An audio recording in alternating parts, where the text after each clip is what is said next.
जयहरी एकादश स्कंध भाग 194.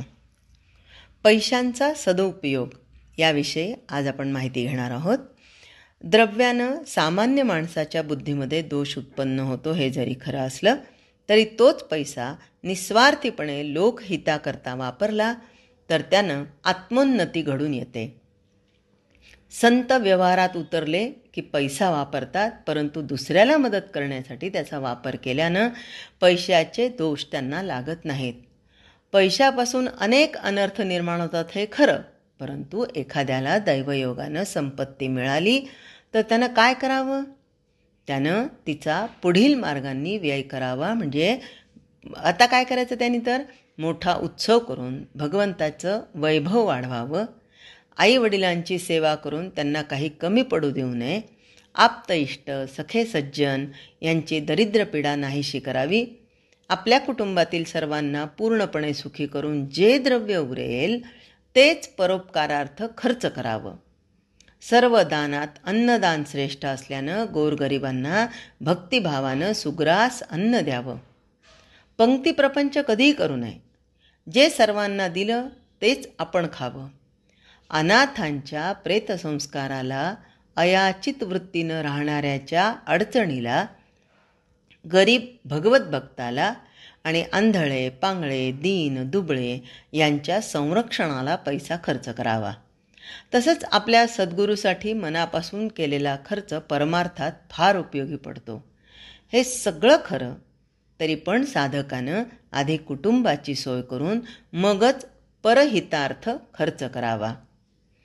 यानंतर नाथ महाराज भिक्षूची स्वतःची परीक्षा ही कशी आहे त्याबद्दल आपल्याला माहिती देत आहेत की वय झाल्यावर भिक्षूवर दारिद्र्याचा कठीण प्रसंग आला, परंतु त्याच वेळी त्याला खरा विवेक सुचून प्राप्त परिस्थितीचा त्यानं फायदा करून घेतला. देह क्षीण झाला तरी मन पूर्ववत बलसंपन्न आहे हे ओळखून त्यानं निराशा टाळली आणि मोठ्या निश्चयानं आत्मज्ञान करून घेतलं. अत्यंत शांती हे आत्मज्ञानाचं प्रधान चिन्ह होय. आपल्याला शांती किती साधली हे आजमावण्यास तो भिक्षू आपल्या जन्मगावी गेला. लोकांनी त्याला ओळखला, पण त्याच्या अंतरंगात केवढा बदल झाला होता याची त्यांना कल्पना नव्हती. म्हणून तिथल्या लोकांनी त्याचं वाटेल ते हाल केले तरी त्याची शांती अभंग राहिली. अशा रीतीनं दुःख भोगत असता ज्याची वृत्ती अगदी शांत राहते तो खरा ज्ञानी होय.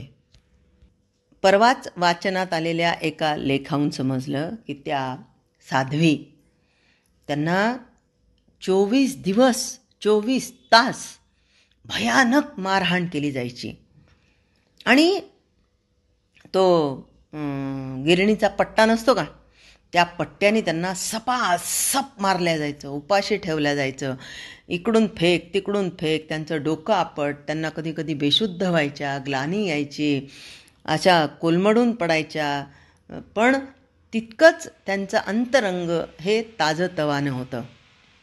उपाशी ठेवणं, मारणं, इवन त्या अशा लोखंडी सळयांमध्ये त्यांचे पाय खुपसून ठेवायचे, त्यांना ओढायचं, हातावर पट्टे मारायचे आणि हात सुजले की मिठाच्या पाण्यामध्ये त्यांना ते हात बुडवायला लावायचे. म्हणजे अमानुष छळ केला त्यांचा. एवढंच नाही तर त्यांच्या शिष्याला पकडलं आणि त्यांच्या शिष्याला मारत होते. पण ते शिष्य आणि गुरु एक जेव्हा समोरासमोर आले तेव्हा या अमानुष दुष्ट लोकांनी शिष्याला आपल्या गुरूंना मारायला लावलं. आता शिष्य आपल्या गुरुला मारेल का? पण आपल्या शिष्याची सुटका होणार आहे यासाठी त्या साध्वींनी त्या शिष्याला सांगितलं, मार, तू मला मार. म्हणजे गुरूंचा आपल्या शिष्याप्रती किती प्रेम असतं आणि किती त्याग असतो हे त्यातून लक्षात आलं. आणि त्या साध्वींना इतका त्रास दिल्यानंतर मग काही जणांनी प्रश्न विचारले, हे इतकं भयानक सगळं तुम्ही सहन कसं करू शकलात? आधी तुम्ही चालता फिरता होता, आता तुम्हाला व्हीलचेअरवर बसावं लागतंय, पण तुम्ही जिवंत राहिलात. हे एवढं तुम्हाला सहन करण्याची शक्ती, सहन करण्याचं बळ कुठून आलं? तेव्हा त्या म्हणाल्या, मैं अंदर ही अंदर बोलती थी, मैं एक चैतन्य स्वरूप आत्मा हूँ। यह देह मेरा नहीं है। यह देह तो पंच महाभूतों का है, वो तो जाने वाला ही है। मगर मैं साध्वी, मतलब मैं एक सन्यासी हूँ। मैं कोई ब्राह्मण नहीं, क्षुद्र नहीं, वैश्य नहीं, क्षत्रिय नहीं। ये देह ही मेरा नहीं, तो ये देह को जो पीड़ा हो रही है वो होने दो, मगर मैं एक चैतन्य स्वरूप आत्मा हूँ, मैं सन्यासी हूँ, मैं सन्यासी हूँ। और मेरा आत्मा अजर अमर निर्विकार है, मुझे कुछ नहीं होगा। मेरा आत्मा अमर है, अमर है. आणि हेच बळ त्यांना जगण्याशी पाठीशी मिळालं. आणि इतका अमानुष छळातूनही त्या साध्वी व्हीलचेअरवर का होईना पण सगळ्यांसमोर येऊ शकल्या. मग हा अंतरंगातला जो बदल आहे, तो बदल हा आपणहूनच करायचा असतो, तो काही दुसरा कुणी करून देऊ शकत नाही. आणि म्हणून या भिक्षूच्या बाबतीतही असंच झालं की लोकांनी त्याला फक्त पूर्वीचं आहे एवढं ओळखलं, पण त्याच्या अंतरंगात केवढा बदल झाला याची कल्पना त्या लोकांना नव्हती. म्हणून त्याचे वाटेल ते हाल केले तरी त्याची शांती अभंग राहिली. अशा रीतीनं दुःख भोगत असता ज्याची वृत्ती अगदी शांत राहते तो खरा ज्ञानी होय. भिक्षूला असं वाटलं की आपला पैसा नाहीसा झाला, ही आपल्यावर भगवंताची कृपाच झाली. तुकाराम महाराजही म्हणाले होते ना, बरे झाले देवा दिवाळे निघाले, किंवा बाईल कर्कश्या गेली, बरे झाले देवा. जे जे झालं ते सगळं काय झालं ते भगवंताच्या कृपेनं झालं.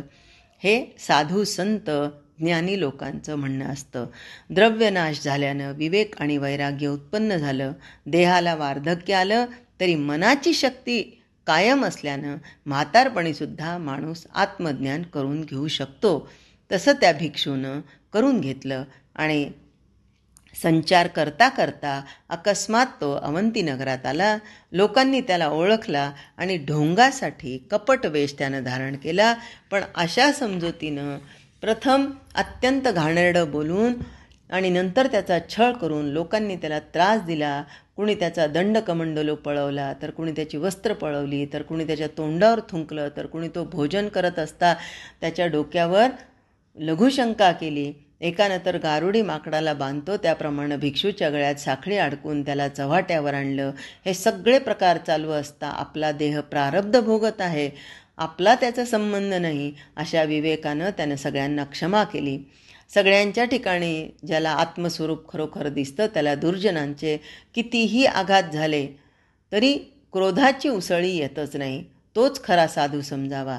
ज्या ठिकाणी आपल्या ओळखीच्या लोकात पूर्वी आपला अतिशय सन्मान होत होता, तिथेच त्यांच्या देखत जो अत्यंत क्षमेने अपमान सहन करतो त्याच्या मनात शांती आपणहून शिरते.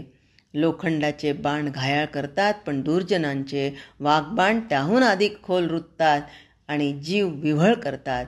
शरीराची जखम झाडपाल्यानं बरी होते, पण वाघबाणांची जखम कधीच बरी होत नाही. ते बाण अंतःकरणाचा भेद करतात आणि जन्मभर टोचत राहतात. राजा असो की रंक असो, प्रारब्धाचे भोग भोगल्या वाचून सुटका नसते. भौतिक दुःख म्हणजे पंचमहाभूतांपासून होणारं दुःख, दैविक दुःख म्हणजे देवतांपासून होणारी पीडा आणि दैहिक दुःख म्हणजे ज्वरादी पीडा, अशी 3 प्रकारची दुःख प्रारब्धापासून उत्पन्न होतात. त्यांचे भोग भोगत असता जो त्रास मानतो तो केवळ मूर्ख आणि मंदमती मंदबुद्धी होय. प्रारब्ध कुणालाच टळत नाही. पांडवांना प्रत्यक्ष श्रीकृष्ण सहाय्य करत होता तरी त्यांना नष्टचर्य भोगावं लागलंच.